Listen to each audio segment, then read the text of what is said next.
Previously on Quantum Kickflip. Maeveline Xandross picks herself up. She looks a lot like we know her now, other than a key detail, which is that she's not wearing her trademark sort of red-orange arborist robe. Out of the corner of your eye, this glowing purple figure is materializing. Decembria, you guys, we got separated somewhere back there, and I can't... May, listen to me.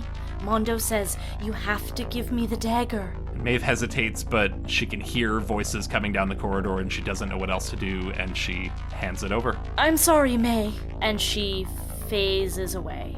Maeve reaches for that same patch again and taps it, illuminating the patch on the front of her cloak. It says, Mondo, you can't leave me in here! Since you insist on going off-world, effective immediately, you will now become a variable in the Pinnacle project. You're welcome. You are now subjected to much more rigorous environmental tests. At the start of each run, I roll a d6. If I roll a 1, you start the run with a slam. Has anyone heard from Woldton? It's his decision. If he doesn't want in, then... But I really want him back on the team. He is really good. You're right, but... He is my friend. He was all our friend, but at least I thought he was. I'm just not cut out to Slugblaster. You just need to find your stride. I guess another run with the Wicks couldn't be bad. We'll plan something really cool. You are lying in bed, staring at the ceiling, and it's dark. Until it's not. Decembria? Am I dreaming? Listen to me, May. You need to come with me. We need your help to find Mondo.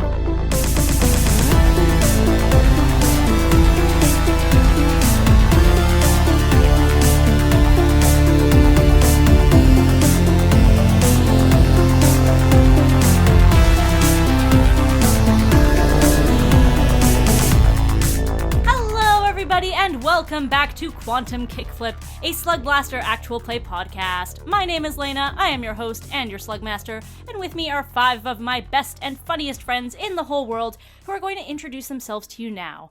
Your characters have been in a lot of danger recently, so to lull you into a false sense of security, I guess, I want you to tell me about when your character feels the most safe and who they feel the most safe with. Oh, damn. Hi, I'm Michael Vetsch, and I'm here playing, on this show, I play Woldton Wick, the chill playbook with the robot companion.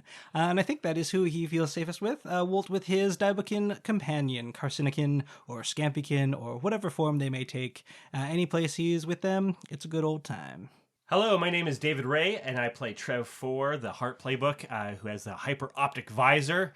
And I think Trev 4 feels the safest, really in routine. I think that, I don't know if he's ever feels in danger. I don't know if he has that perception, but, I think when he's helping people out, I think that's probably when he feels safest. He feels safest with Scrubberbot, is what you're trying to say. Scrubberbot. Yeah. He sees him every shift. Yeah.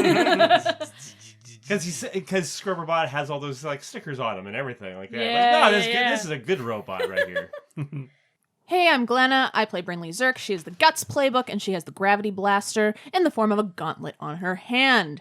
And I don't know if she feels safe while she's doing parkour, but she's certainly comfortable. It is her beat. It is her element. When she has a parcel in hand and goes to deliver it, that is, and she knows every inch of Lansdowne Tower and is getting to know the other towers as well. So that's a nice, comfy time for her. Hello, I'm Liam. I'm playing Helix Pinnacle, the Smarts playbook with the Hardlight board. And yeah, it's been a dangerous couple runs. I peeled back. Helix peeled back, which I have never done in the history of this podcast. Lake never rolled disaster. And yeah, I think Helix feels safest on the streets of Web Tower. I guess the corridors of Web Tower. Back at the Pinnacle project, he's got scientists breathing down his neck, people expecting him to behave a certain way. He's definitely welcome and safe at home with Bach. But yeah, because he is a peak operablin, he is designed to live in this world. And especially as a web native, he's also built to live in web. And so all the biometrics and on the street technology that we explored a couple episodes ago, he just knows how to min-max it. He's got it down to a science. So. Nice. Hey, I'm Robyn. I play Maeveline Xandross, the Grit playbook with the photonic jacket. I don't think Maeve feels safe very often. I don't feel like that's who she is as a person.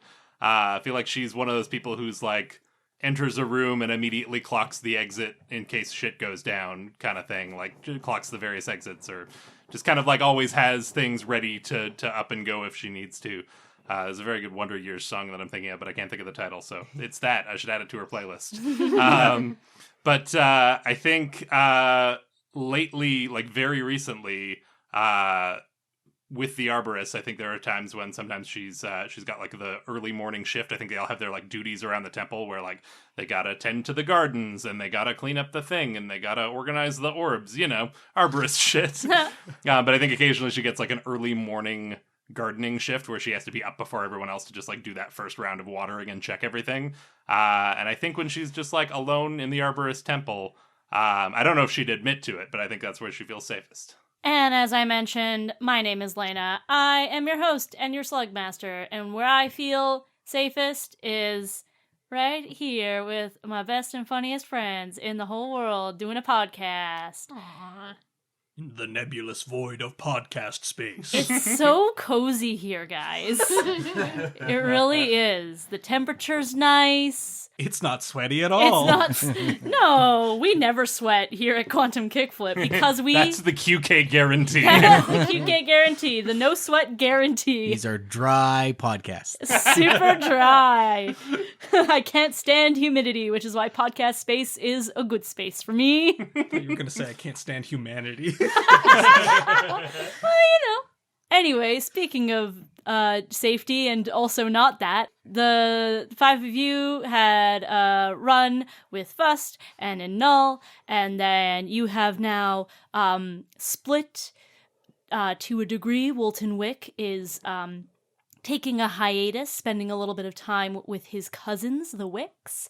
And meanwhile, Maeveline has had an unexpected visitor in the form of a Thenaspartian ghost. What's going on there? What do you need to do next? Let's find out. Let's play some Slugblaster. Let's Yeah. Play it.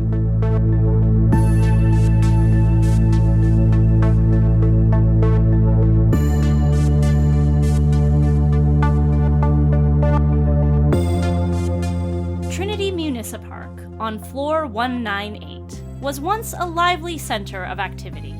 People would come and go from one tower to the next, frequenting the Kindred Mall, Webb University, and Lansdowne event centers without discrimination. Or they would loiter in the park itself, sitting on the benches and taking in the plant life, the central fountain, and the open air. Nowadays, Trinity Municipark is a husk of what it once was. The benches have been torn up, the plants have dried out and turned to dust, the fountain is gone, and the air has a perpetually sour smell to it, no doubt due to the park's proximity to Operablem's toxic fog. No one is allowed to loiter, or even set foot here, due to strict laws that forbid any travel below 2. In spite of all of this, however, the park is busier than it has been in some time, thanks to the 6 inhabitants there now. Brinley, Trev 4, and Helix. You have met here at Maeve's request, and when you arrived, you found your crewmate with 2 people you did not recognize.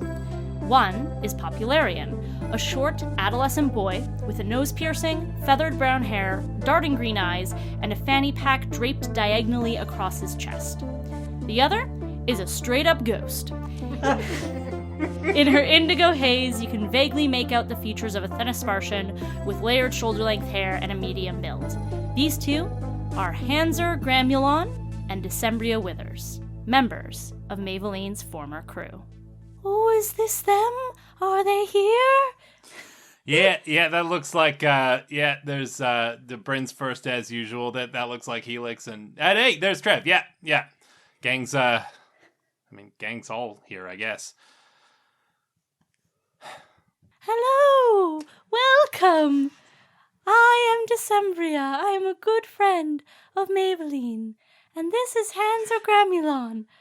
At good friend, Maeve kind of, her eyes lower a little bit, but she doesn't say anything. Helix waves hello and tries to croak out a salutations, but as he gets to Shun's, he belches and like kind of like almost rabid foam comes out a little bit. Where he's like, oh, sorry. Sorry, I've been going through some stuff at home, but it's nice to meet you. Shake it off, Helix. Shake it off. And whatever bizarre test Webb had just subjected him to has him burping foam. Do you require medical attention? My name is Hanser Gremulon. I'm trained in first aid. I should be fine.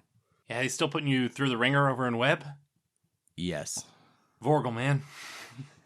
It is a pleasure to meet you.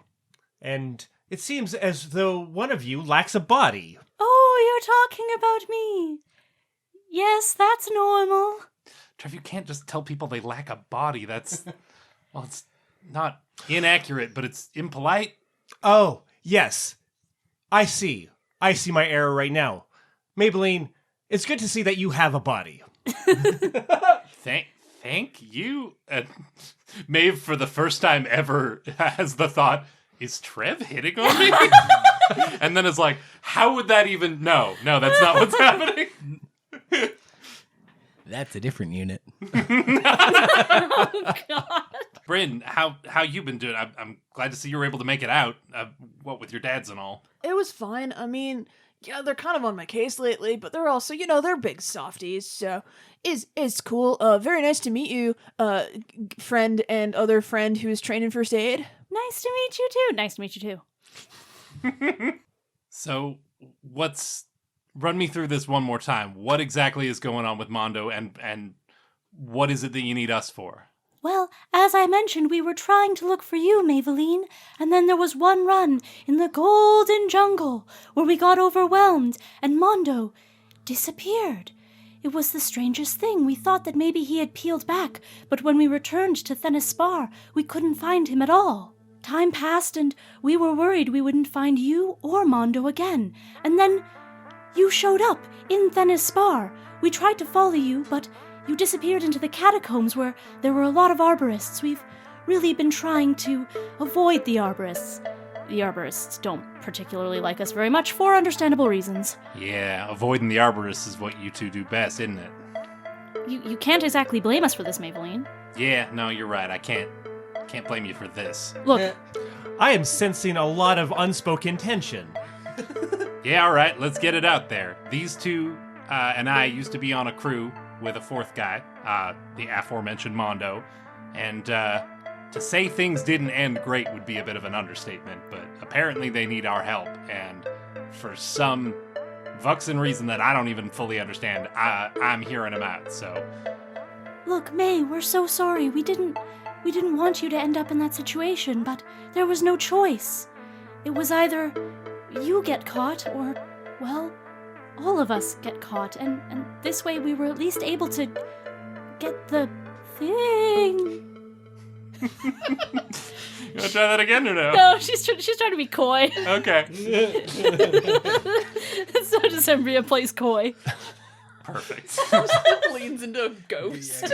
Ghosts have inherent quest NPC energy. Right, and Maeve kind of thinks back to the run that just happened to them and the position they were put in and the decisions they had to make about whether to stick together as a crew or go separate ways and finish the run or prioritize the crew and maybe would have been a little more vocal in her opposition here, but is realizing that she's not, that things can get murky and is like, fine, well, if Mondo's really gone, then sounds like you might need our help after all. So what's the plan here? What do you want us to do? We need your help to go back to the Waking Pits. We went there later. We were hoping that we could find you there. We went through the portal. We didn't find you, but we found Mondo. Wait, you found him already? You've got a lock on him? Mission accomplished. Great job, everyone. And stickers start coming out. Helix high fives. No, it's not that simple. Never is. Mondo is trapped in a castle, in a vampire's nest. I know it's just the way that you say stuff. But I've it's been a while and I've forgotten your natural cadence and oh boy. What are you talking about? Hanser, do you want to give us the details about this vampire nest, please? No reason.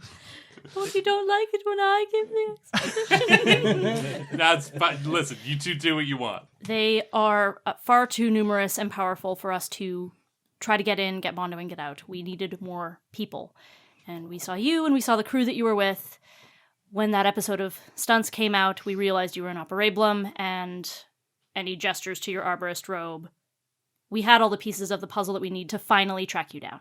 Yeah, well, took you long enough. Anyway, what do you say, crew? I have a bit of a personal investment in this, but not that much, if I'm being honest. So I want to hear from all of y'all. Is this something we want to get mixed up in? Do you trust these people? Ooh, trust is an interesting word for what I feel for these two, but I don't think they're lying to us right now, if that's what you're after. Good enough for me. Indeed. If somebody is in need, we should go help them. I've always wanted to meet a vampire.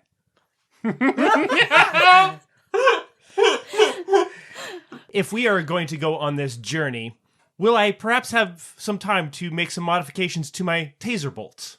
Ooh. Yeah, I guess, honestly, I haven't been on many runs to the Waking Pits with either crew that I've been on. I don't know much about, like, how stuff works. Do vampires work like vampires work in... Come to think of it, how do vampires work in Operablum and Thetaspar? Is the fiction the same Whatever you across want to the invent, board? baby. Okay. We know how they operate in Null. Feel Yeah. free to extrapolate from there. Okay. Are there any special precautions or preparations we need to make? Do we need steaks or silver or garlic? What hurt vampire? Maeve pointedly looks at Hanser, who I'm gathering is the more... Maeve has a long history with them, but Robyn, the player, I'm gathering is the more no-nonsense of the two. A little bit. A little wee bit. Yeah. We don't know what hurts vampires. We haven't seen them. We haven't encountered them. Once we saw it was a nest, we left to try to find you. I'm sure more firepower would be preferred, but we also need to move quickly. Mondo could peel back at any moment. And if he does, first of all, we don't want that to happen to him. And secondly, we lose him again. Well, if we're short on time, then I guess the next question is how we get in there. Do you guys have a portal zone from Operablum to Waking Pits, or are we going the long way? The way that we know is the way that you took through the catacombs in Thetaspar. Of course it is. And the only way we know to get to Thetaspar is through Vestige? That's a lot of jumps. Well, Prismatia is a pretty central hub. Surely there's a thin zone from Prismatia to the Waking Pits, even if we don't know it yet. I think we have enough tech in the reserves to at least attempt wayfinding. This being a euphemism for a crew style. Yeah, we do have a fair bit left over. Is everyone cool if I use some crew style to try and open a new portal zone between Prismatia and the Waking Pits? Yeah, I think that's a salient use of that Yeah. resource. Trev 4 starts whipping up his space-time ampemeter, trying to sensing for a portal out. The numbers start to stream down. over the Can you do that from Operablum? It's a nega friction. Trevor really juiced up his space-time ampemeter with his nega friction coil. So Robyn, if you want to roll this, roll 2d6. We will say that Prismatia is A and Waking Pits is B. A 6 and a 3. A 3 is one way to A, so that probably wouldn't be very helpful for you. A 6 is two-way, but it's. All right, and then I roll 2 more. Roll 2 more. A 2 and a 5. A faction secret or only open sporadically? A faction secret doesn't help us very much in this instance, so I think Unless Hmm? you get it, unless you know what faction you want to approach. Oh, we get to choose that? I'm just saying, I feel like there are ways that you can get knowledge from certain factions. Yeah. I'm picking up what you're putting down. Helix is helping Trev4. And he goes, well, by the looks of it, there's some sort of sporadically opening one that only seems to open when a certain rainbow in Prismatia reflects against another certain rainbow. I think it'd be a real pain to try to get it But that's really the only one I'm getting. I don't know that we have any other option unless. Well, we have connections. Maybe Shimmer. Oh, Vux, I keep forgetting that we're in tight with them now. I keep forgetting we're low-key criminals or whatever. Yeah. Wait, are we talking about Shimmer? Trev, I'm sorry, I adjusted my volume. Yeah. It was low, so I figured that there might be something wrong with my audio. So no, I you're need to fine. raise Yeah, it. just average it out there. Listen, like I said earlier, with these two, trust is a strong word, and maybe not one they've earned yet. So we're gonna. Decembrian hands are looking at each other shiftily as you yell Shimmer through your loudspeaker. I mean, you have the most direct connection, Bryn. Do you got a way of reaching out to Hattie? Oh yeah. Well then, yeah, I guess that's who we need to talk to. All right, what do you say we all go our separate ways and gear up, and then I'll send out the coordinates when I have them, hopefully, and we'll meet at the thin zone to Prismatia. Sound good? Works for me. That works for me. Indeed. Gridge. And I think Maeve and Bryn kick off towards Lansdowne Tower. I've been meaning to visit Kindred Tower. I don't know that I've been. Trev, can I go with you to stock up on supplies while those two go and get our thin zone figured out? Indeed, I would enjoy some company. All right, so sounds like we have some gearing up that we need to do to prepare you for this run. Before we do, there's a little thing that I need to get first from Helix. Can I get you to roll a d6 for me to see how things have been going in the Pinnacle project? Yeah, last session I rolled a Doom that was also Disaster that was also with an asterisk. So if I roll a 1 on this d6, I'm going to take a slam from all the hell Pinnacle project has been giving me. That's why he was burping foam earlier. And your slam boxes are currently full from downtime, yeah? Yeah, so but that's fine. You know what? I know like mathematically there's a 1 in 6 chance, but I believe the gods of good storytelling and narration will shine upon us this day. Oh boy! They did, and they did with a 2. You roll a 2, which means you do not take a slam. What this does mean is next run, if you roll a 1 or a 2, you take a slam. 3 to 6, you're in the clear. And for this run, you are in the clear. Congratulations. In the clear, except for your 2 full slam Except for your boxes. 2 You full already slam have. boxes, yeah?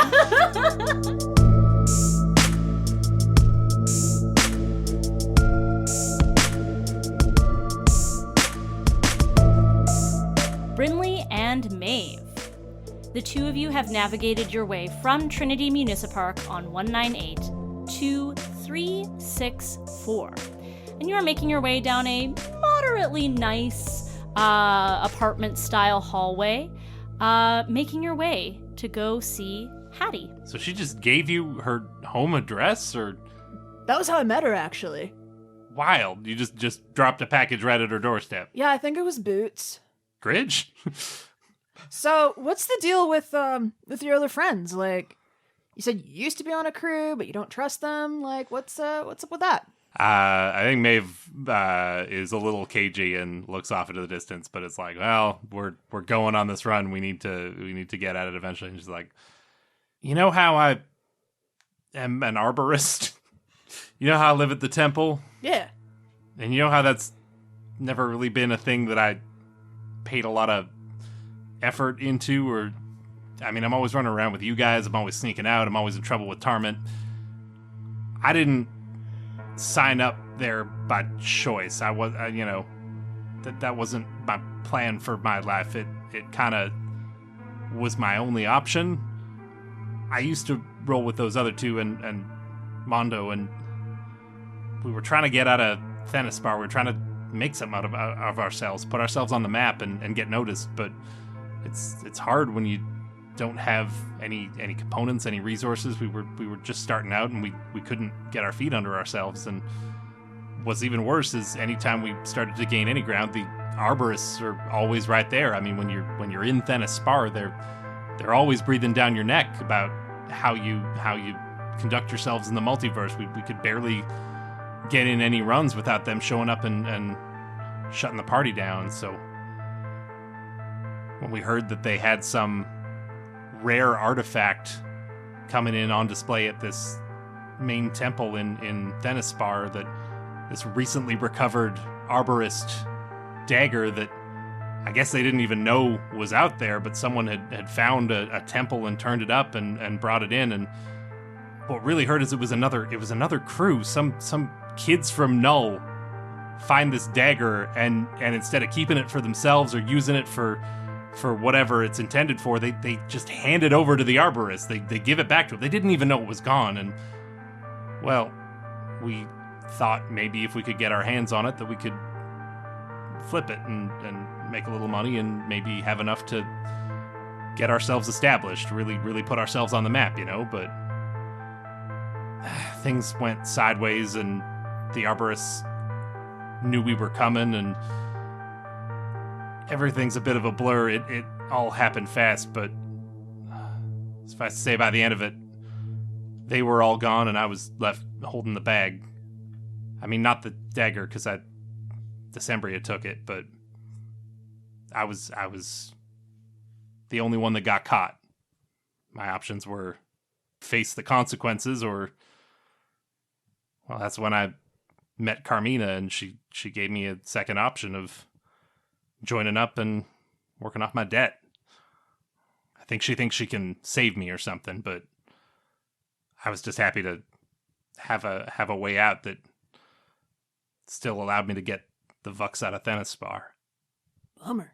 Yeah, it is. And what hurts is that they didn't come back for me. They didn't, not when I was there in the temple, not after when I was with the arborist, not when I got to Operablum. This is the first I've heard from them in all this time, and it's to cash in a favor to get our help with something. And I just never want Goldstar Disaster to turn out like Mad Method did.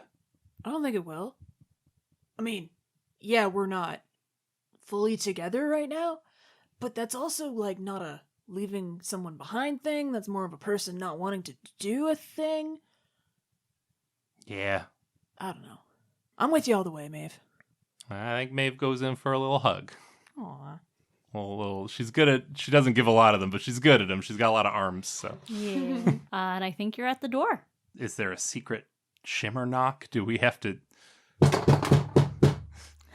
The door opens and Hattie is there. Oh. This is a bit of an unexpected surprise. Yeah, I would have called ahead, but I don't have your number, so I thought I would just... I remembered your address from when you had the delivery of what I think were boots. We tried asking Arachne for your info, and they just started making a high-pitched whistling sound and looking really uncomfortable and said they needed to leave. I think they are really scared of you. I'll take it. Anyway, hi, hello, how are you? We are wondering if you or any of your associates have information that would perhaps lead us from Prismatia to the Waking Pets. Prismatia to the Waking Pets? Yeah, we're trying to map a route to help out an old friend of Maeve's, so... Yes, what are you doing in the Waking Pits? Fighting vampires. Maeve, looks at Bryn a little gobsmacked and then is like, I mean, I guess... It's why wouldn't we tell her? I don't know. It felt very blunt, but then she's like, I guess that is what we're doing. Hattie also looks kind of surprised and mostly bemused and is trying to figure out how to process this information. And she says, are you sure? Because I feel like vampires in the Waking Pits, I mean, I don't do what you do, but I've heard that is pretty much the worst thing you can do. Are you covering for something? Oh, it's just, someone came and asked us a favor, and I've learned that making good on favors is a good way to conduct yourself. Yeah, if anyone should appreciate making good on favors, it's, the company you keep, isn't it? Right. Would you like to come in? Oh, thanks very much. Yeah, Hattie invites you into her apartment, and I think it's pretty small, pretty simple, pretty messy. And I think she sort of keeps it in such a way that who knows what sort of contraband she has stored here, but like it would take people a while to find it with other stuff that is around, and it's probably all like tucked away and stuff. She's like, okay, let me just make a call. While we're waiting, Maeve is like absentmindedly like tugging on books on bookshelves and trying to find any shimmer secrets, trying to open up any compartments. Opening up secret passageways. Yeah. Mm-hmm. She goes and makes this call. She comes back and she says, okay, I have an offer. I will give you the coordinates for a thin zone that will take you from Prismatia to the Waking Pits and back. What I need from you is to bring something back from the vampires. Oh, yeah. They have a way of asserting control, and the source of that is what I want you to get. If you want us to do a good job, you may need to give us a little more information. I wish I had more to give. The Waking Pits vampires are notoriously elusive. What we know about them is they drain Slugblasters to the point of peelback. It seems to be some sort of physiological or emotional drain, and that they appear to have some sort of way to assert control over their victims. Fair enough. Well, if it's some magic beans or something, we'll do our best to get our hands on them, but if it's their brains, do you, what exactly are you expecting us to bring back here? Well, hopefully it's not too difficult for you to bring back, whatever it happens to be. I think Maeve was very skeptical up to this point, but you phrased it like a challenge there, like, hope you can cut it, and immediately she's like, oh, we'll get what you need. Yeah, we'll make a special delivery, or a full report, or both. Perfect. Then, let's get you to the Waking Pits.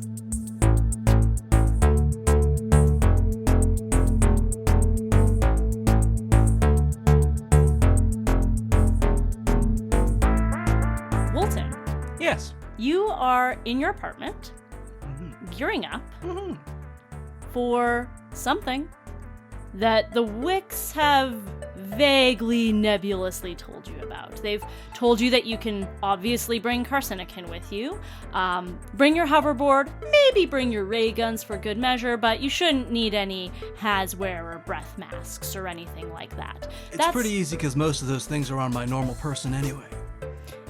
There you go. So yeah, you're getting ready. You're in your apartment. The Wicks are gonna show up any minute. How's Woldt doing right now?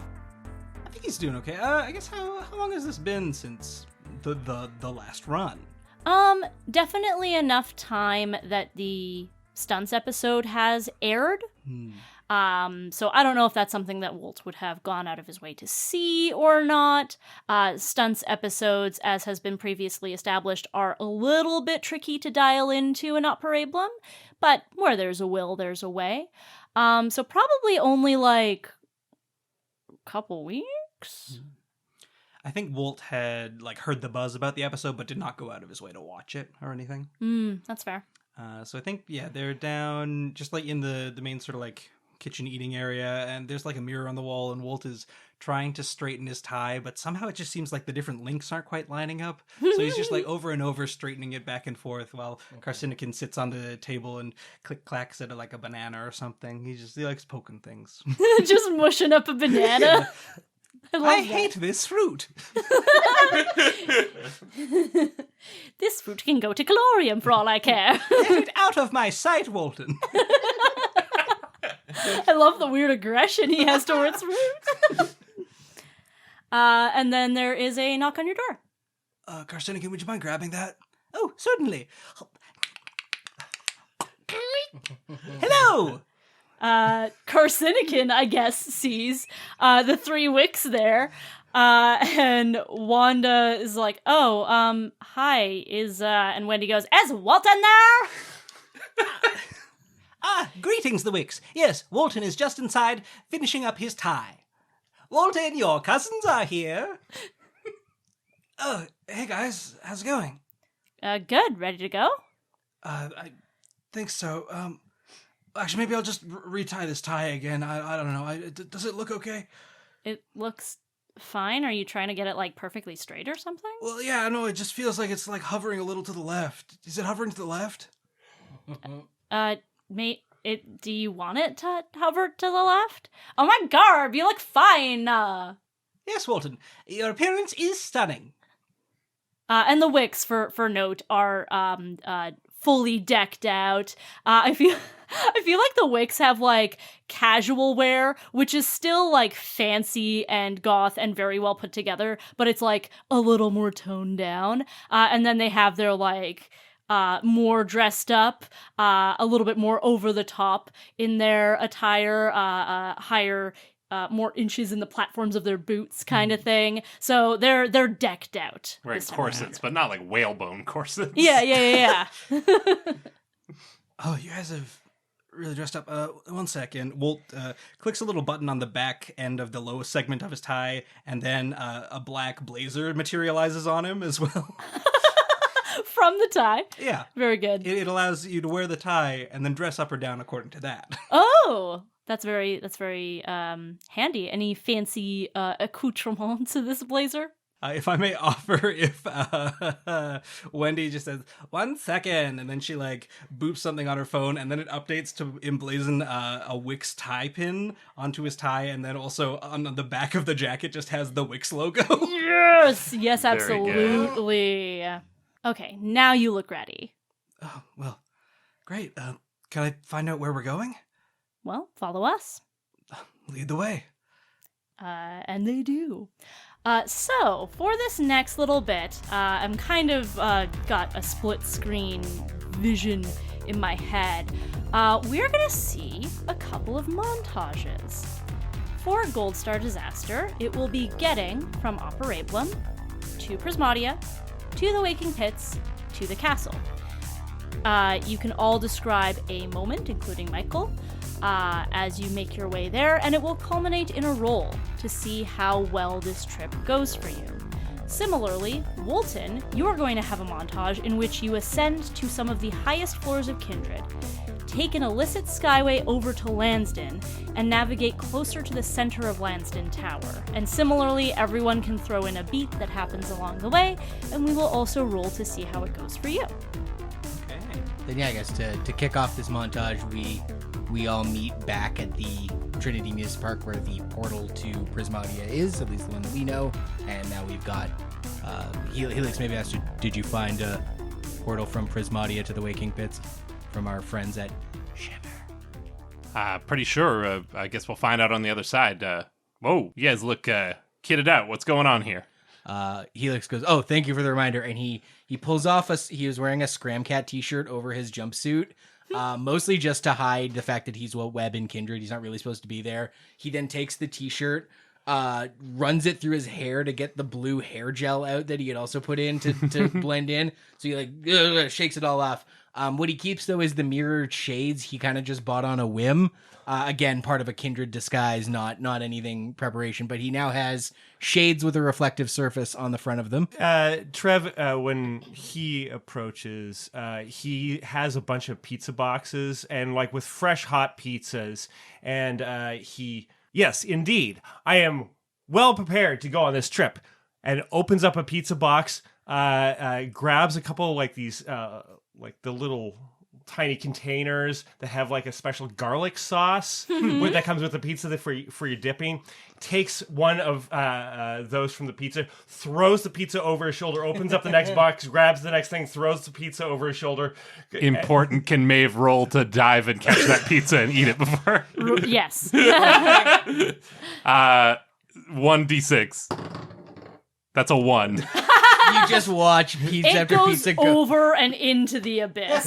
Oh, Trav, that was infinite pizza. That's Oh yes, I suppose you would like to eat pizza. I had no would use always for it. like to eat. That's fair. In times of the essence, never mind. Indeed. Well, this is the only source of garlic in this dimension is in this sauce. So.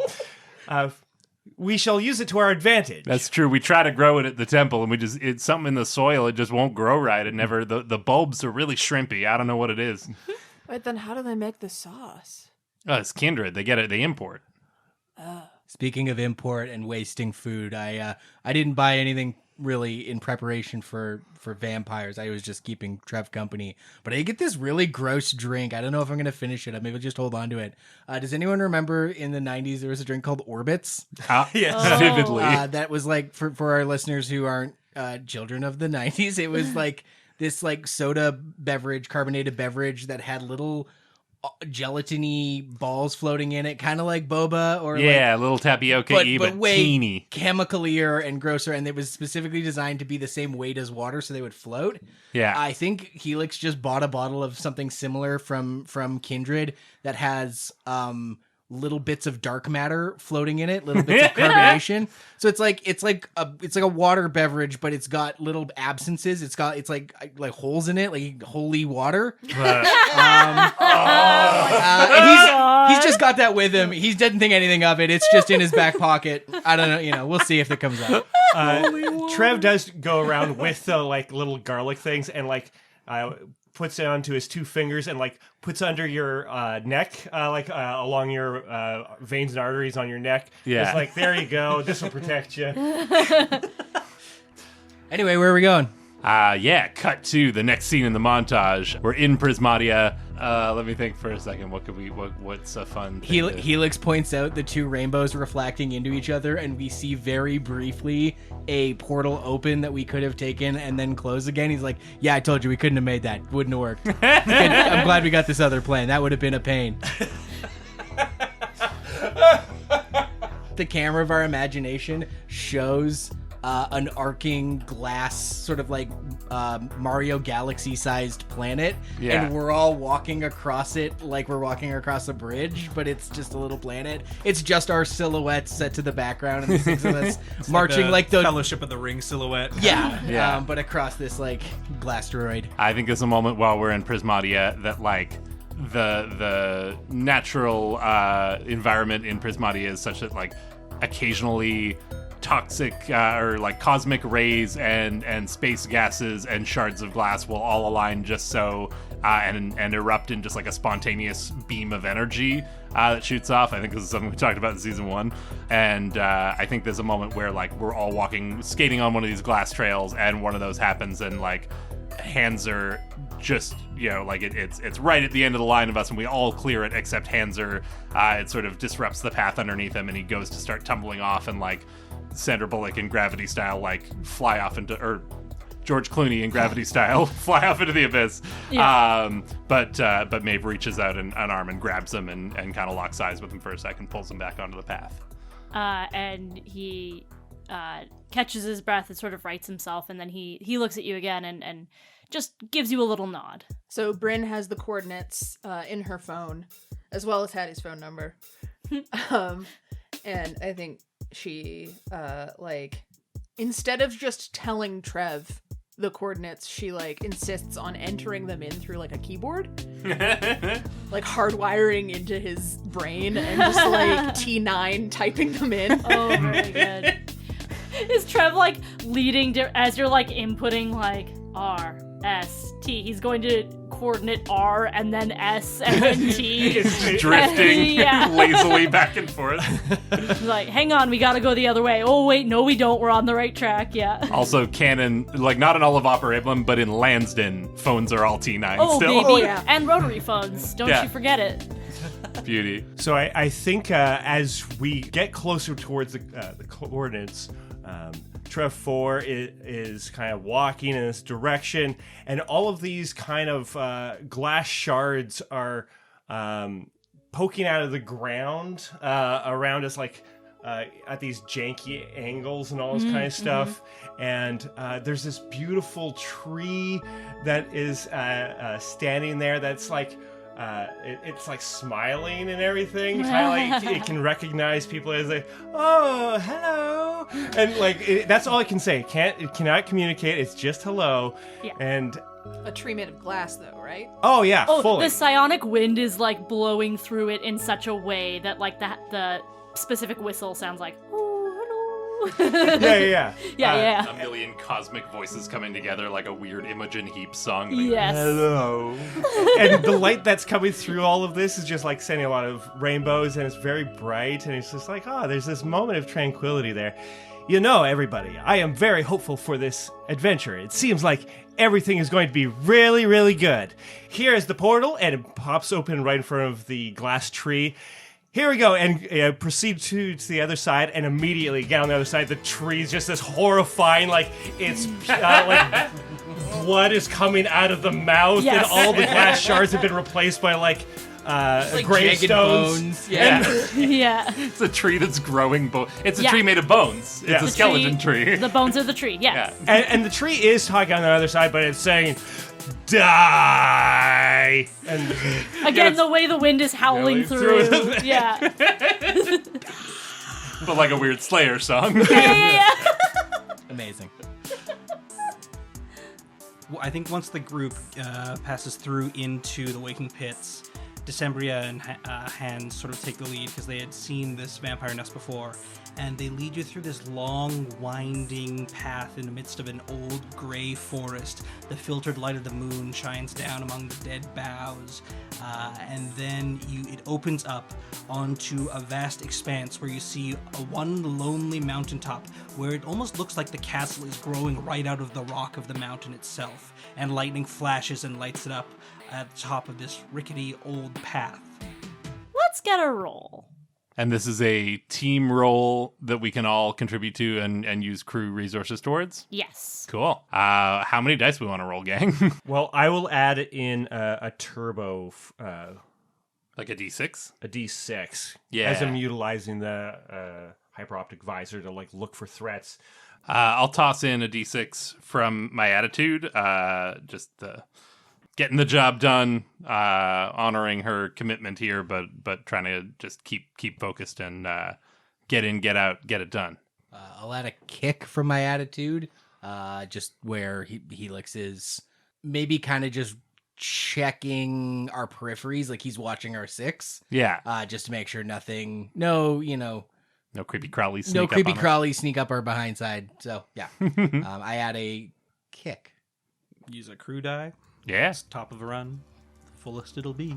Rolling with 46. Oh, And cool. a kick. And a kick.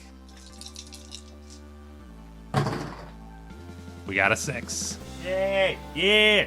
All right. There are hang looses everywhere. Everywhere. Never heard a looser group of podcasters. So your trip goes quite flawlessly. You were able to expertly navigate your way to the Waking Pits. You had those coordinates on lock already, but now you have the muscle memory of getting there. And with Helix's sharp perception, there are no threats that get the best of you. I can see in 4 colors, you know. You can. So you do see... It's so long since you've mentioned that. It's been a long time for the listeners. It's been a week for Brinley. It still somehow comes up all the time. Goldstar Disaster. Everyone, please mark 1 style. Nice. And you know what? There was a kick on this roll. So what I think I will say is this montage sort of covered Prismatia and the Waking Pits getting you to the castle. So I think as you arrive at the castle, you are undetected. Whatever your next move is going to be, you're in no danger of being seen or caught by the vampires at this time. There's not a giant semi-translucent Gary Oldman in the sky watching us being like, good. There is, like but he's not a flies part into my of it. spider web. Okay. Yeah. He's the next castle Unrelated. over. Okay. Yeah. He's cool. just here for, like, the vibe, but isn't actually a part of this vampire nest. There's a fork in the road, and he thought you were gonna come to his castle, but we go to. Oh. Well, I might as well see how this plays out.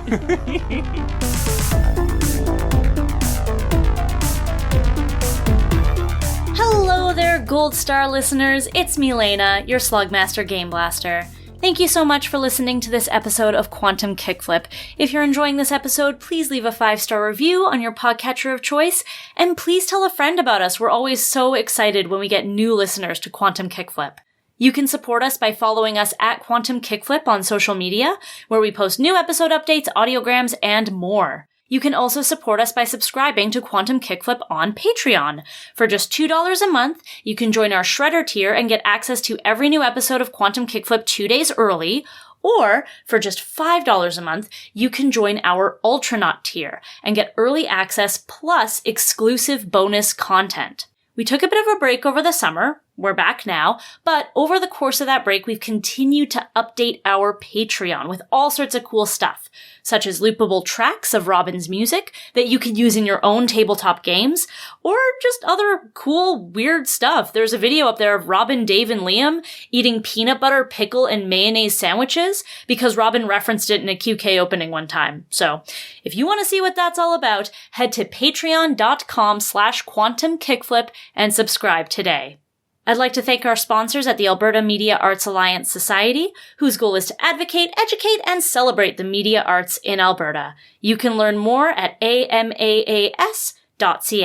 We release Quantum Kickflip bi-weekly, so you can catch the next chapter of this Waking Pits run on Wednesday, September 27th. Let's get you back to the action.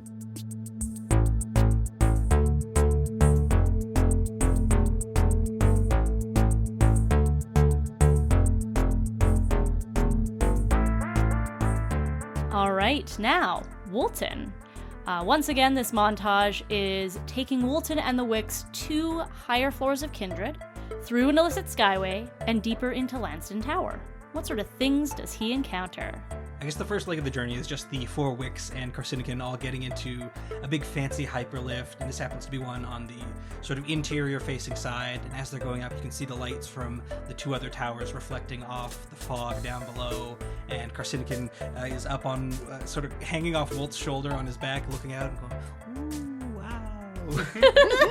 Very good.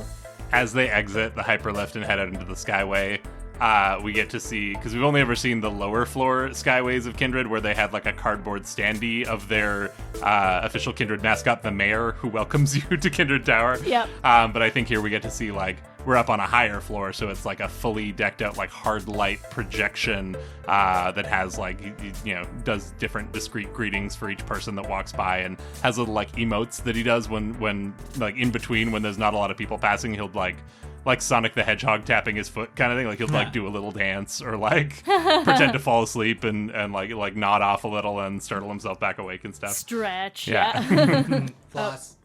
Yeah, and floss, yeah. It's still relevant in Opera Implement. Oh, yeah. Trendy dances all the way. This mayor's doing all the TikTok dances. It's 20 years ahead of its time. It is. Oh, yeah, that's true. We're in an Friction. alternate timeline. Nega Friction advanced flossing technology.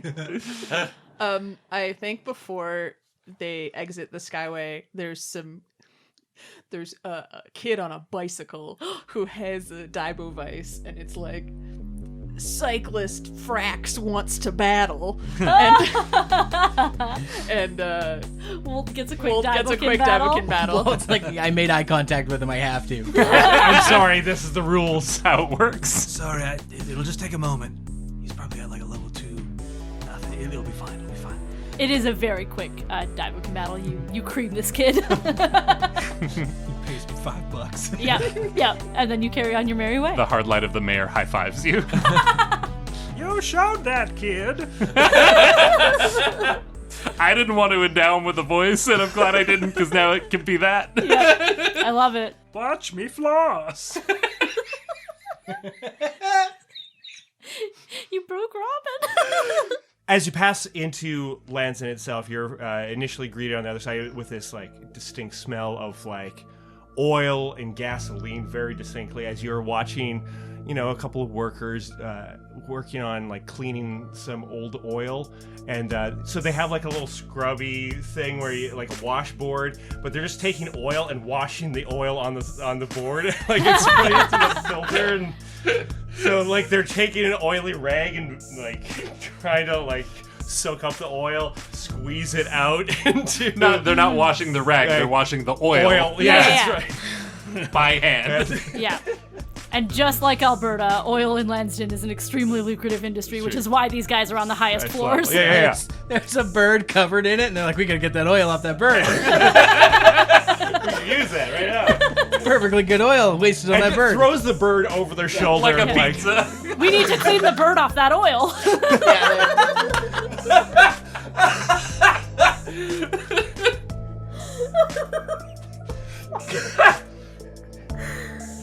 Yeah, I think it's just at one point they need to get from one catwalk to another, and they need to jump down onto a conveyor belt that runs perpendicular between the two of them. Ride a nondescript, like, giant, one of those, like, shipping container things you can get for your front yard when you're renovating. Yeah. Like, it's maybe that big, and the four of them just sort of, or three of them, Four four of them just sort of ride it for a ways and then get onto another catwalk and keep going. And as you approach the mystery destination, Woldton, let's get a roll. The chill rolls with 2d6. Okay. Ooh, that's a 2 and a 1, baby. A 2 and a 1, hey? Yeah. Ooh, We're okay. the opposite of hang loose. We're tight. So tight. So, this isn't going to, like, impact necessarily. Like, I want you to get where you're going. You know what I mean? It's not, you don't get to go on a run anymore. That's not what I'm going to do to you. But I do think that I need to give you a slam right off the hop. And I think the slam is going to be, I think it's like an authority in trouble kind of slam. You know what I mean? Under surveillance kind of thing, or like... Okay, this might be Looking a over your shoulder. little bit silly. But the kid that you Daibokin battled was quite upset that he lost and told his parents, and they're cops. So now Kindred knows that there are kindred people who are in Lansdowne who are unauthorized. So in Kindred, you are tattled. You've been tattled on, and that's your slam?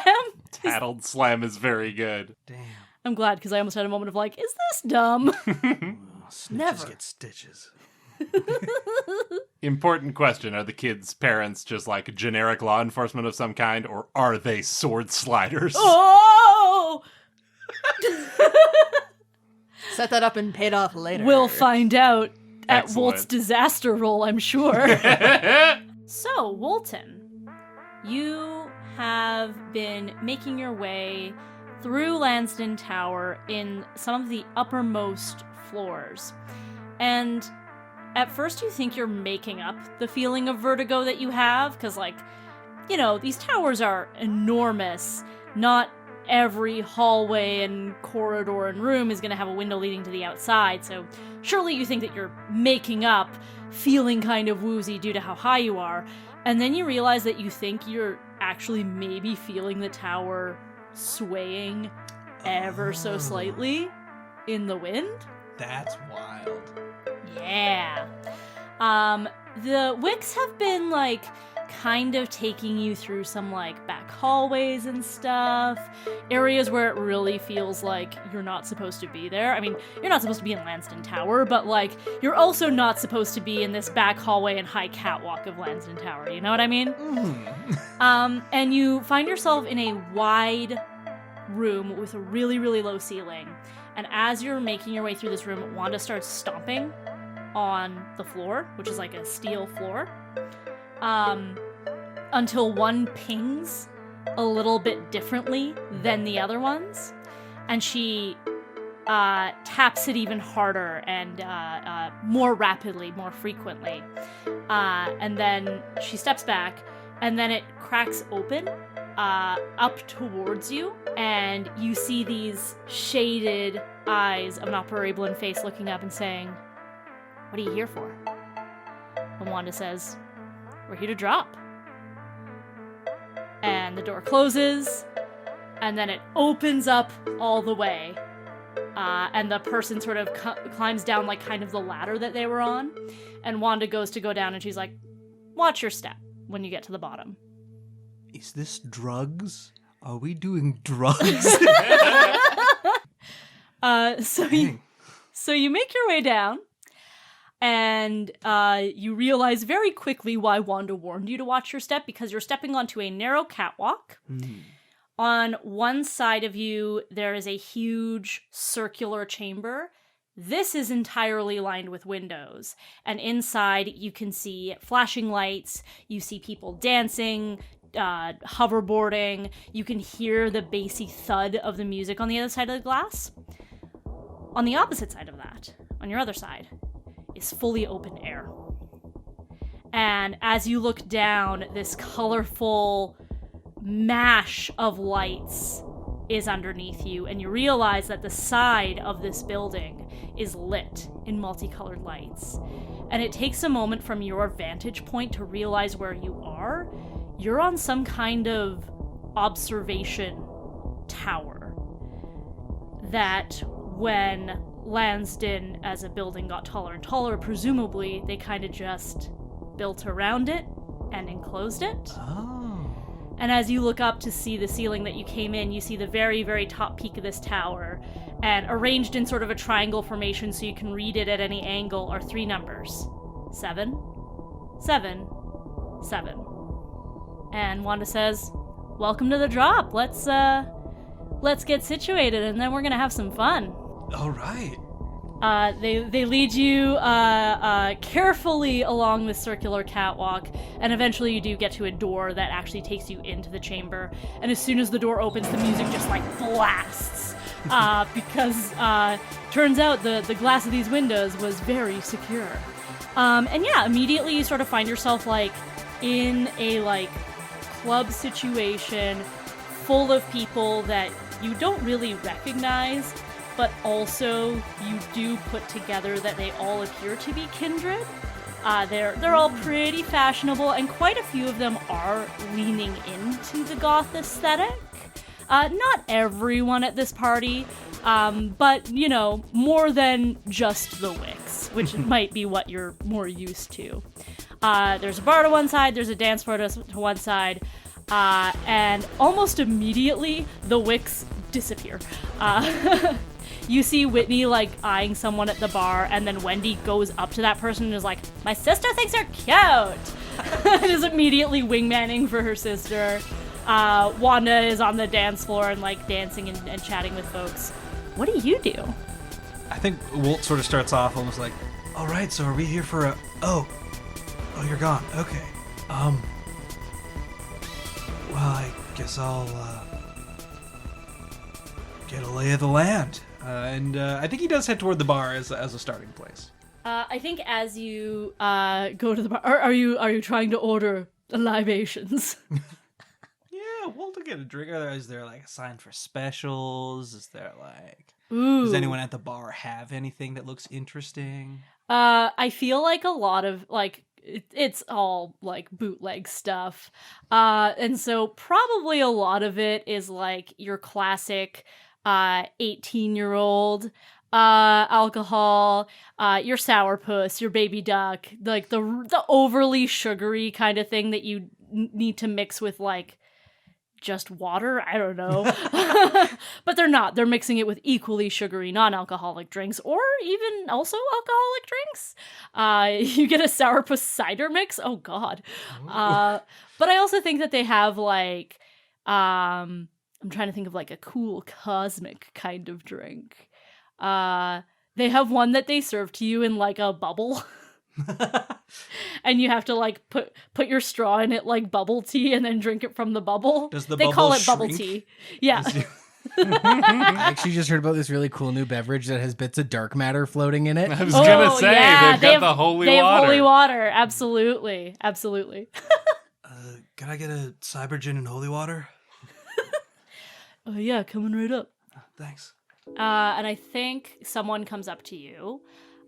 She is one of those people that has, like, a bit of a goth aesthetic, kind of like black and white color palette. She's got really, really long nails, a side pony, and more makeup than Whitney. And she says, she's also chewing gum. Which I will emulate minimally for this podcast. Thank you. Yeah, I've been there. It's bad. Mouth sounds bad. But she's like, "Hey, I don't think I've seen you here before." makes sense. This is my first time. What? Really? Yeah, I'm not accustomed to dropping. Is that what it is?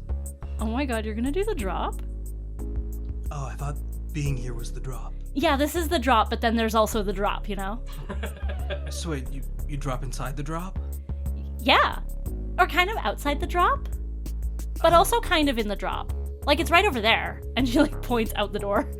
Oh, in, like, the open... Well, I guess maybe I'm here to drop, then.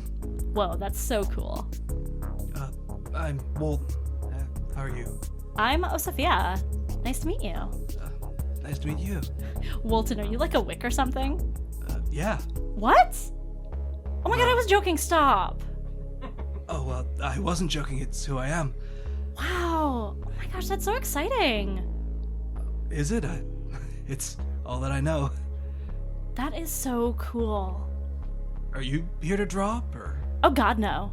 I don't want to die. Oh. I'm like from Operablum, so like I wouldn't peel back. But like if you're gonna do it, that's really cool. Oh, well, maybe I'll see what the rest of the crew is up to, and maybe we'll drop. I don't know. That is really cool. Yeah, I don't really go for like I guess I would put it as like the things that would kill you. But I do tend to follow anything that the Wicks do because they just like they really throw one hell of a party. Don't you agree? Wait, are they throwing this? Yeah. Wait, we're throwing this. Yeah. No one told me I was hosting anything. Well, if it helps, you're like doing a really good job. And she like starts twisting her ponytail up in a really long fingernail. Thanks. Well, what usually happens at these Wick parties? Is there are there any duties I need to attend to? I don't know. Like there's drinks, so that's good. Right, drinks. On it. And yeah, you get your party on. How's Woldt feeling? Schmoozing and hanging out in this place. I think as time goes by, he sort of settles into it. He like wasn't sure if his cousins bringing him along was like to do a thing, if this was supposed to be like a run, or if it was just hanging out. But like it seems to be becoming more of the latter, and he's sort of getting in with that. Nice. And I think the Wicks definitely don't make a point of like hanging around you all the time. They do like check in with you occasionally and like have a quick chat and then like immediately go off and do another thing. Very much the way that like people just like passingly mingle at parties kind of vibe. You do learn, because I did name this tower and I want to share it, but you do learn through like chatting with some folks that no, the place isn't called the Drop, it's just what everyone calls it. It used to be called the Septenary Spire. Oh, that's good. Thanks. And the kindred people that you're talking to are like, yeah, like I guess it was like a big deal for Lansdowne. It was their way to try to be like taller than the other towers, as if they could ever be taller than Kindred for very long, right? Kind of thing.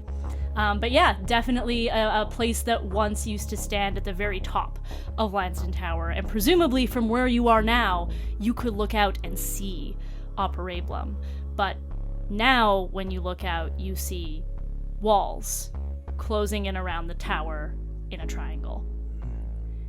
And then later on, you hear, close to the doors, "Hey, Woldt! It's time to do the drop!"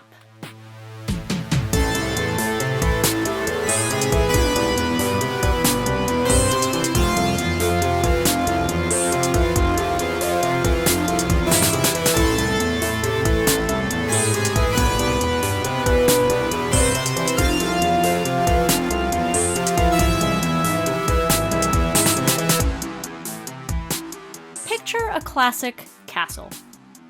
The kind that maybe you've seen in Null architecture appreciation books, or the kind that is theorized to be the first Operablum structures, forming the single-digit floors of the towers. Possibly some of the more ostentatious buildings in Thenaspar, you know the ones. Solid structure, made of stone, rounded off spires to prevent weak points, narrow windows, generally symmetrical, and always an impenetrable fortress. This castle is like if you took a classic castle and fucked up each aspect of it in a very specific way. In some places, it's rock solid in that the rocks literally come up to form a wall of the castle, but in some places, it's crumbling apart. There are spires, but they're all different sizes and placed with no apparent rhyme or reason, in the middle of the wall, at various heights, and sometimes clustered together. There are windows, but as you look at them, you swear you see them close off and reform in other places. Symmetry is bullshit here. As for whether it's an impenetrable fortress, you're about to find out. All right, well, that honestly went better than expected, gang. We made it here in one piece. We found the thin zone. We even found the castle from the look of things, and it doesn't look like we've raised any alarms. So I guess, how do we want to play this? Decembria, Hanser, what do you know about these vampires that are nesting here? What's our play?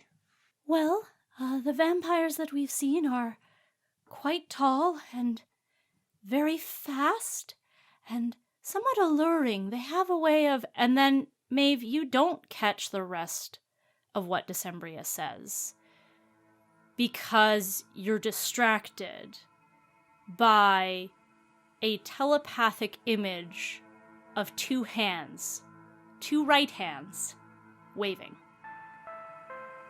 Oh. Maeve, you have a link patch duo, yeah? Yeah, sure do. That's been in my other gear since the very first session, and I've never had a chance to use it because the whole nature of it is that it's two patches that can communicate directly with one another in the same plane. And I've only had one half. The other half belongs to Mondo. From the book.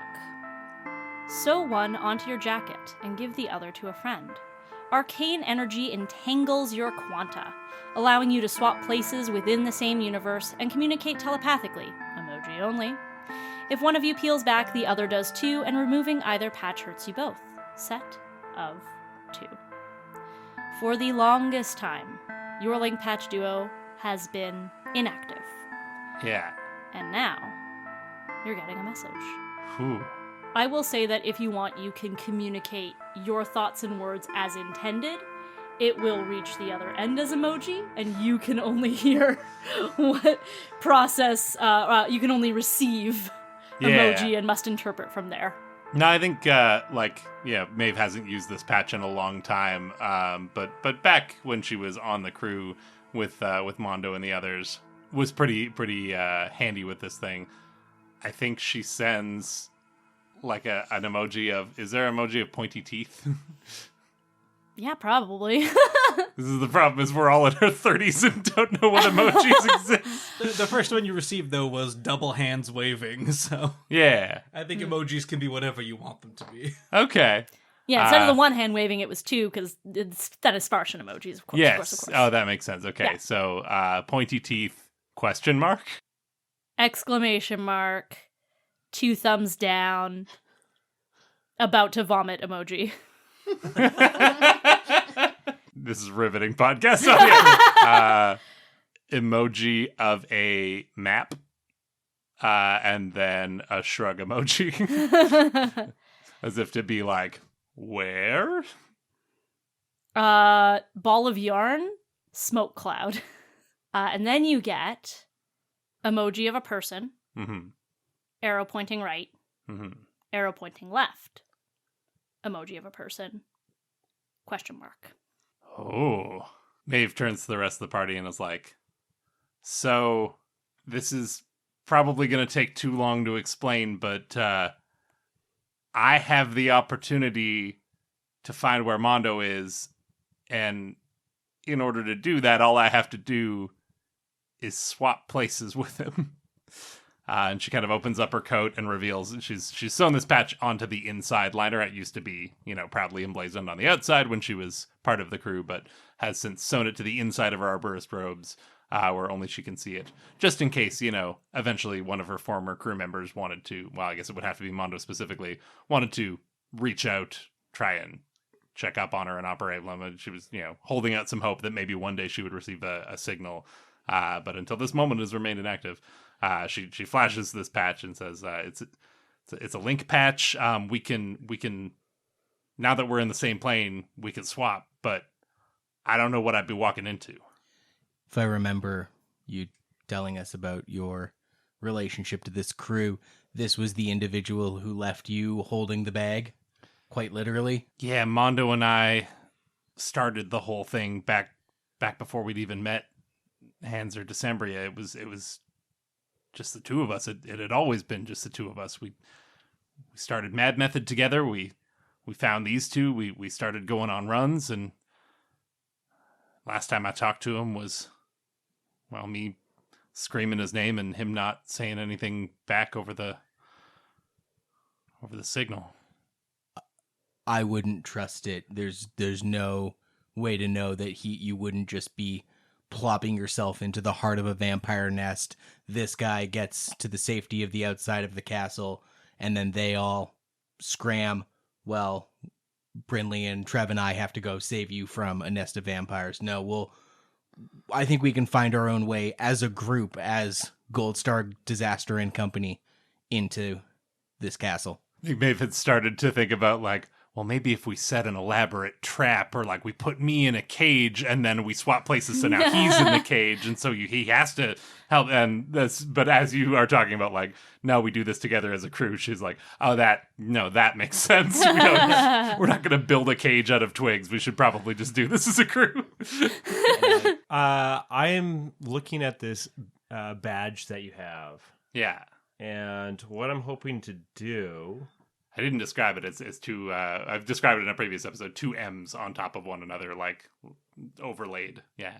I want to take my Realmware lens. I want to like look at it, see that there's an energy field that surrounds this, and note the markings of it.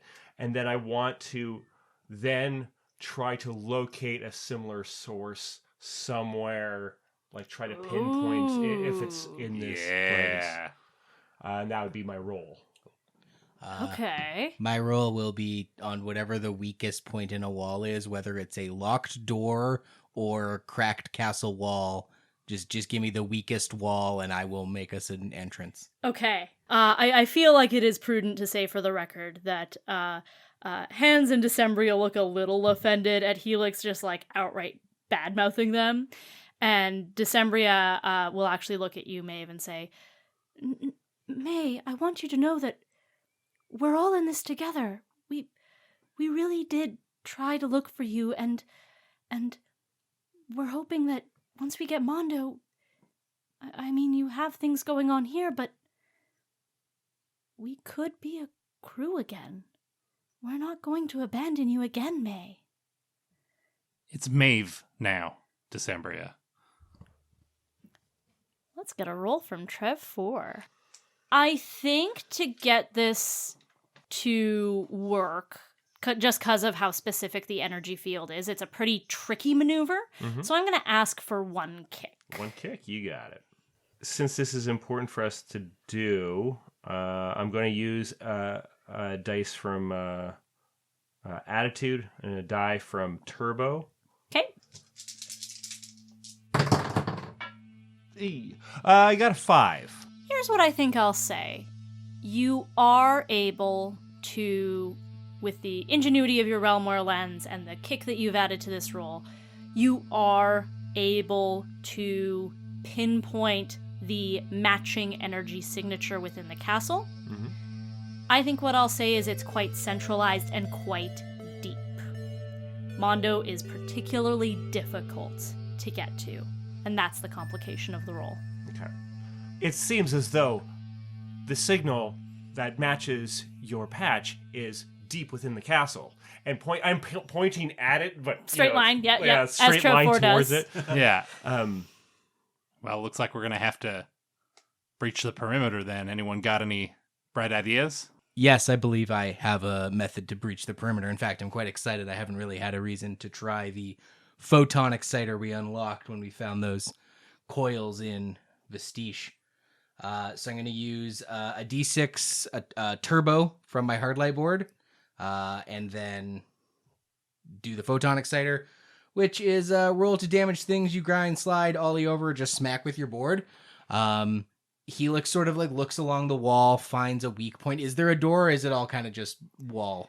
Ooh, it's all wall. Great. Then he finds a point that kind of has like a crack in the middle of it. There are definitely cracks. There are corners, too, which castles try to avoid, but not this one. Sweet. Yeah, just one of the weaker points. Everybody back up. Actually, Brinley, would you stream this? I'm gonna do a trick. Check it. Yeah. He's going to run parallel to the wall, start running alongside it, or skating alongside it, ollie up and do a wall ride, and he's just gonna wall ride along the weak point. But he's gonna do a little 360 spin as he comes off. That's the trick. And he's gonna like smack the weak spot with the back of his board and try to just blast it open with the photon exciter. Sick. Let's get that roll. 2d6. Yeah. 2. 2. You fail, and there's a problem, and the problem is worse. Look at my style. Okay. Nah, fam, nah. I think what happens here is your attempt to breach the perimeter of this castle to the residents inside just sounds like you knocking on the door. We Quote had unquote door. we had the opportunity to go undetected and I blew it. Yeah. Yep, basically the advantage is now decidedly not in your favor. And in fact, a door does reappear. There is a classic winding stone trail that like leads up to what was an empty wall of the castle that then opens. Like the stones sort of part like curtains, and now it's just an opening. And walking through it takes a moment to register what happens, and then it feels like it changes on you. Mm-hmm. You see these tall, bipedal shapes kind of stroll out, and it's hard to make out their form or their coloring. They seem pale and almost like they're moving in a disjointed manner. And then they all whip their heads towards you and see you, and abruptly all of them look different. They look now more humanoid, sort of in the vein of Operablin or perhaps some Thenispartian. And like, they look, each of them, I'm gonna say there's 4, they each look familiar to the 4 of you, but like in a way you can't quite place. Almost as if someone gave you a police drawing of like 5 different people that you know. Excellent. It seems like the managers are here. I will engage. And I start walking up like confidently towards them. Yeah. I mean, yeah, I think Maeve has a moment where she wants to stop you, and then it's like, I guess if anyone's gonna make contact with the vampires, the robot is probably the one to do it. And it's like, yeah, all right. Let's see how this plays out. This might be an opportunity for the rest of you to either like do something using this as a distraction to either get That's closer or true, do yeah. something too. That is true.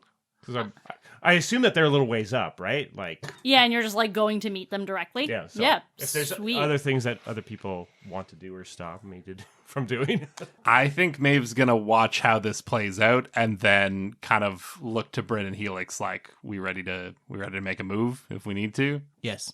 Mm-hmm. Yeah. I think Decembria and Hans are immediately hackles up as soon as this door opened and these creatures came through. They both brace themselves like they're going to run. They see that Trev 4 is brazenly approaching and that the 3 of you are standing your ground. And Hans says, Maeveline, what do we do? You've encountered them more recently than we have, but we're just sort of winging it at this point. I mean, they can't feed off of Trev, right? Presumably not. I mean, I don't think so. Well, then he can approach and see how they react, and worst case, we'll make a run for it. Trev can take care of himself. He'll buy us some time. Okay. Yeah, we trust you. So as I'm getting closer, you're saying that they look like people? Yeah. Yeah. People with, like, their proportions slightly off. Okay. They kind of have, like, everything just seems a little bit longer. Mhm. They have longer legs, longer torsos. All of them have their arms crossed across their chests. But like same size head, which makes them look smaller. Gotcha. Trev 4 approaches them. Greetings. I am Trev 4. It seems as though you work here at this lovely establishment.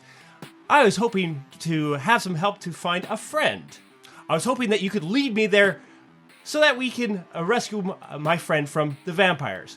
Oh, I'm sure that you are aware of the vampires and how you need to be safe from them. So it seems wise that I should get your help.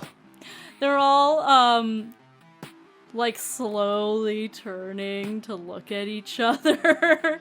And then they all turn to look back at you. I'm noticing that your heart rate is very, very slow. Are you okay? Perhaps you need to have some food. They all slowly nod. Well, excellent. All I have is this little packet right here. The one at the front, whose skin is like kind of that like medium, almost like a coppery brown hue, but also there's like patches of what almost looks like green in it, extends one arm kind of like in a choppy sort of motion, and then extends out towards the group that is watching you, Goldstar Disaster and Mad Method, and points with a long bony finger. Oh, I do not believe that they have any food with them. However, I think this is your place. We should probably get you food from inside. And then it like, it was pointing with like kind of palm facing down, but then it like rotates its wrist so that the palm is facing up and then curls its finger in like a beckoning motion. And then Trev 4's like intuition centers are starting to pick everything up, and they say, "Excuse me, you are not humans or operablins at all. You're vampires, aren't you?" I see what I have to do. And just throat chops, just right to the first. Roll. Hey, get! I'm going to use another D6 for my attitude. I'm going to use a kick from my heavy-duty servos. And that's a 3. Oh, no. 3. 3 is a failure. I think as soon as you throat chop one of them, your hand connects where you think the throat is, and it's a lot harder than you think it should be. You're used to fleshy throats of operablins. Yeah. And so fast, it grabs your arm, and Goldstar Disaster, you see these 4 creatures rapidly making their way back towards the castle with Trev 4 in tow.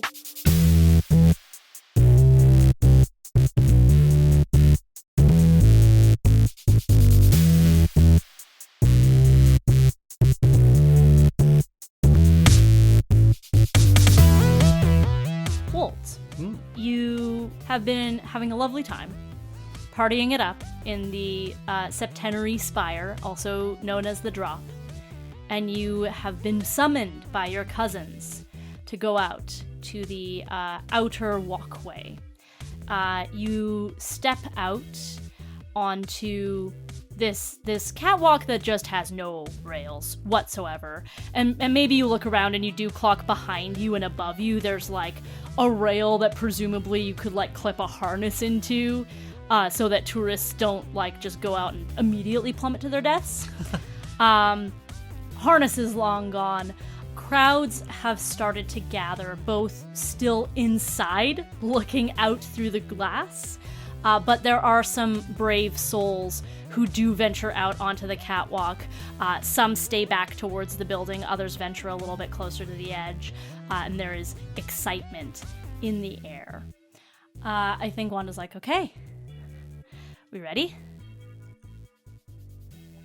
Ready to drop?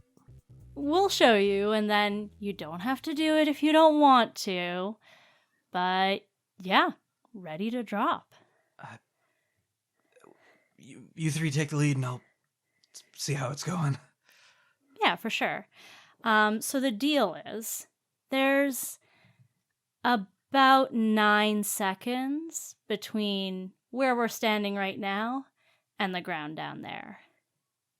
The more seconds you can free fall, the better. Okay. And they each sort of line up. And I think what I'm going to do is, one at a time, each of the Wicks is going to drop off this edge and see how far they can fall. Wanda goes first. She steps forward, turns around, raises up both her hands, and everyone starts cheering and losing their minds. And then she nesty plunges, falls backwards, and everyone starts counting. 1, 2, 3.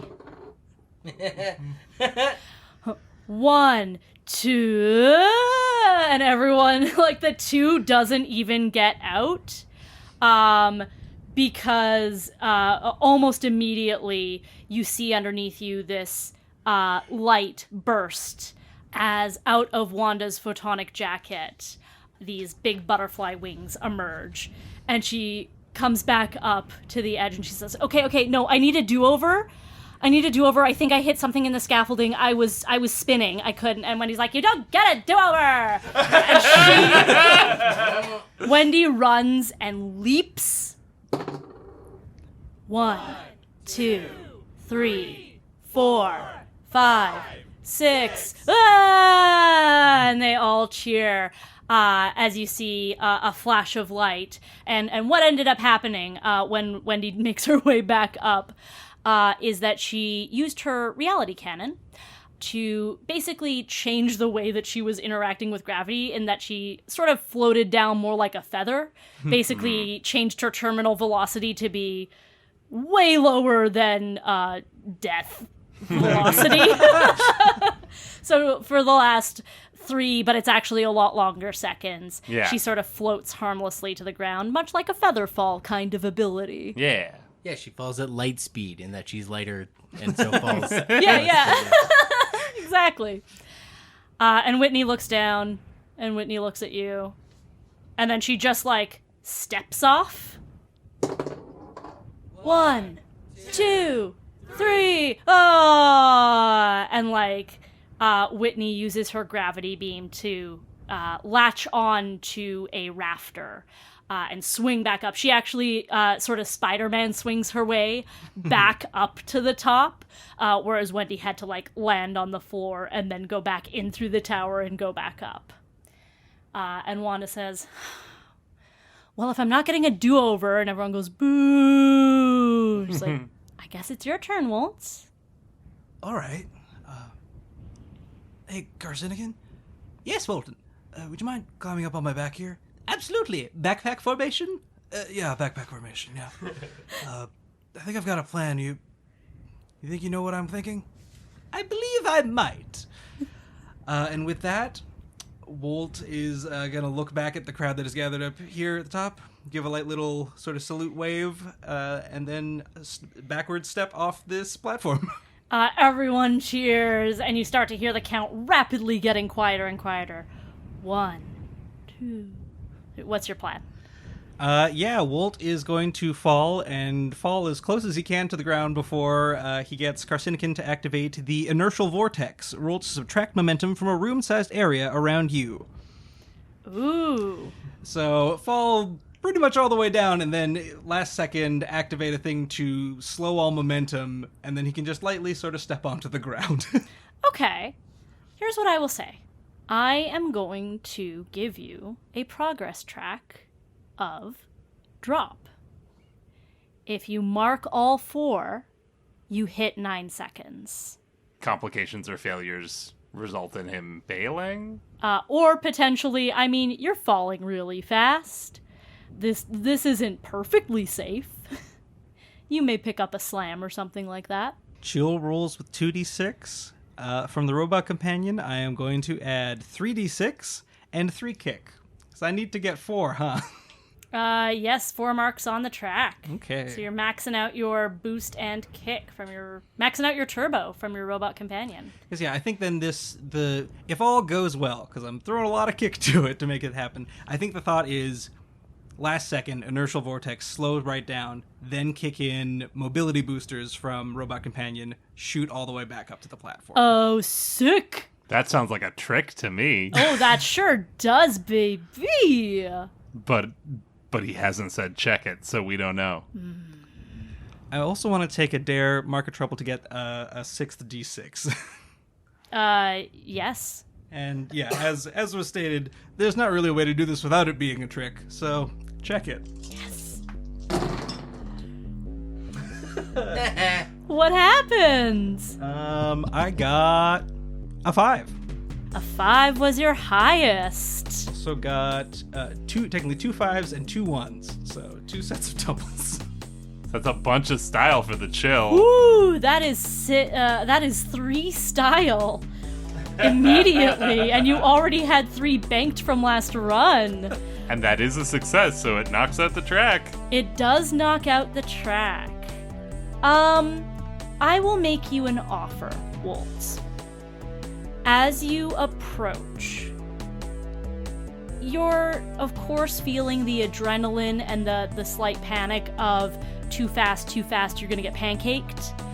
And then you get a moment where it feels like, no, this is too fast. I am gonna get hurt if I don't pull back now. All of this is happening within fractions of seconds. So my offer to you is this. You can either get 3 spots on the track, or you take a slam. I think I go ahead with the slam, Okay? but I am going to nope it. Okay. I'm guessing the slam was, by the way you were leading up to it, it's some sort of emotional, fraught anxiety in this moment kind of thing. I think you were actually just gonna land really hard. Oh, okay, well. You know what? Regardless, just before it happens, Woldt is having these moments and he's thinking about, do I bail? Do I shorten the thing? And he feels Carcinican's forelegs kind of grip a little tighter around him. And he knows that he's going to make it. He knows the two of them are going to get through it and it's going to be okay. So I will take the extra trouble to nope that. And just right before they're about to hit that ground, Carcinican calls out, "Buoyant basin!" And that's when the inertial vortex hits and everything slows down right around. Maybe there was like somebody else like dropped a cup or something. We see all these other things in the air just sort of slow and wind down around them. And out of that, after the force expands to slow everything, Carcinican aims both claws downward and shoots a huge foam jet to rocket them back up. Amazing. What you hear when you are rocketing back up, at first, it's dead silence. And later, Wanda would tell you that they had all said 9, and then nothing had happened and everyone was waiting. And then you shoot up over the platform and cheers erupts so loudly throughout the space, through the catwalk. It's bouncing off the walls so many meters away and then bouncing back at you. And you manage to land on the catwalk, and immediately everyone moves like they're about to all like team up and group hug you, and then immediately everyone's like, oh god, we're on a narrow catwalk so high up in the air. This is a bad idea. So they actually like quickly like pull you into the place and then push you up, and now you're crowd surfing. Congratulations on pulling off this very cool trick.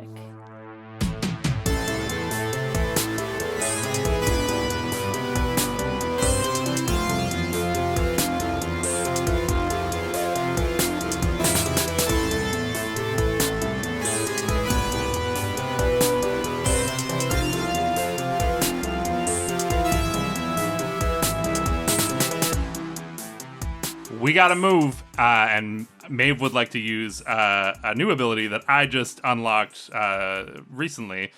Flash patterns. Roll to blind, daze, confuse, entrance, or cause seizures in targets that can see your jacket. I want to just set off a giant strobe, a big flash of light, because I get the vibe. We don't know what these vampires are all about and how they compare to vampires we might know. But I get the vibe they don't like light. They've got a nest. They're in a castle. It's dark. I feel like light is maybe bad. So she's just going to set off a big burst and kind of motion for her team to cover your eyes and get ready to run. I am going to use D6 from a jacket. D6 from my attitude. Kick from a jacket. I am doing a trick, if all goes well.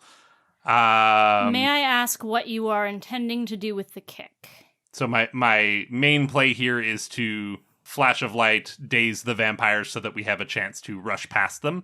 With the kick, I would love to try and grab Trev 4 as we go by. Yeah, that works for me. Would you like to add another kick for an additional effect that I will reveal should you succeed? Oh, baby. Yeah, let's dance. Why not? All right. I have 3d6 on this so far. Yes. This feels like a big play. Should I take one from the hype pool? Sure, you can refill it. Yeah. All right, 4d6. We got a 6. We got a 6, We did it. baby! Let's describe this maneuver. Yeah, Maeve, as I said, motions to the crew to shield your eyes and get ready to run. Punches something into the sleeve of her jacket, slams her fist down, and the whole jacket just begins to glow, faintly at first, but then really rapidly gets brighter and brighter in a big strobe burst. How does this affect these vampires? They do drop Trev 4. Yeah. So you are able to retrieve him and rush past the vampires into the castle if you so desire. They recoil from the light kind They of thing? recoil from the light, they stagger back, and for the briefest moment, you, Maeveline, see the illusion drop. Ooh. And instead of whatever facsimile of humanoids that bear characteristics of familiar people, it all disappears, and you see a much more insect-like creature. They have sort of rounded off triangular heads with big, deep red eyes, no mouth, spidery-like legs, no arms that you can see. It almost looks like they have a rib cage joined together with joints just wrapping around their upper bodies. And you don't know how you can tell this because you don't know how these things express emotion, but you think they might be a little bit chapped. So Maeve, as we're rushing by, grabs Trev 4 by one arm, by one of his heavy-duty servoed arms, and is like, "Time to go, Trev. These are them. These are the vamps." Indeed. And sort of, trailing behind her. I'm assuming you rocket knees engage and you catch up with the rest of us, and we all go shooting past these vampires and deeper into the castle. Fantastic. These vampires, for the time being, are incapacitated. You have successfully made it into the castle. Trev, you've got a lock on the energy signature that will presumably lead you to Mondo. And so, the search begins.